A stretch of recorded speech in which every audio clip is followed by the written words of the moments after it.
Governor Pritzker is in Chicago today. He is speaking with a group of disgruntled former military generals, rear admirals, and veterans regarding the Trump administration's efforts to deploy the National Guard to Illinois. Paris Schutz joins us live now from downtown with more on Governor Pritzker's visit. Paris? Yeah, Anthony, those retired generals and service members are part of a nonprofit, nonpartisan group called National Security Leaders for America. They say they condemn the use of U.S. military personnel and assets on American city streets. They condemn the use of the National Guard over the objections of a state's governor. They say National Guard members are not trained. Military is not trained in urban policing. They are not trained in de-escalation. They are training for war, and that is not what they should be used for in the United States. They condemned the calling of the National Guard in D.C., saying they were disgusted by images that National Guards members were picking up trash and cleaning roadways. They say these Guard members make $11 an hour. They get taken away from their jobs, from their families, and from training for war to be deployed on these kinds of assignments, and they believe that President Trump is using them as pawns. They echoed the governor's concerns of the politicization of the military, saying that it has no place in Chicago.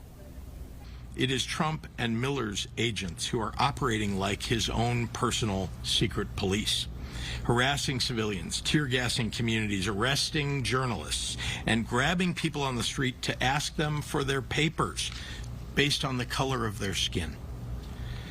This is intentional. Chaos, confusion, and destabilization are the means.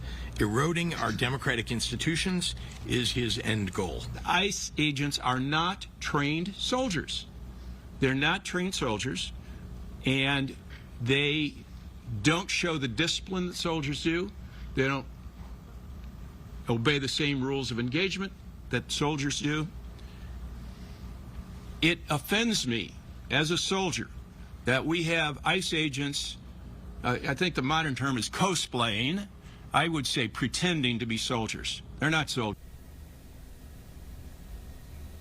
And that's the former commander of the Illinois National Guard, William Enyart, who said he was offended at the notion that some of these federal immigration agents are dressing up in camouflage with weapons, walking down city streets as if they're military members, thinking that maybe the design is to make the public think that they are, to get them used to the militarization of American cities, saying that's all bad.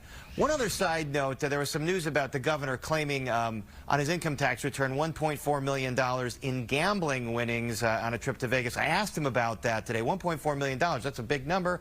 He says he's an avid card player. He was on a vacation to Vegas with his wife and friends, had a very good night, and left while he was ahead, and says that that's what accounts for that $1.4 million that he won while he was in Vegas. Anthony? That is a good night in Vegas. Whoa. Okay, Paris, thanks for the update. We appreciate it, sir.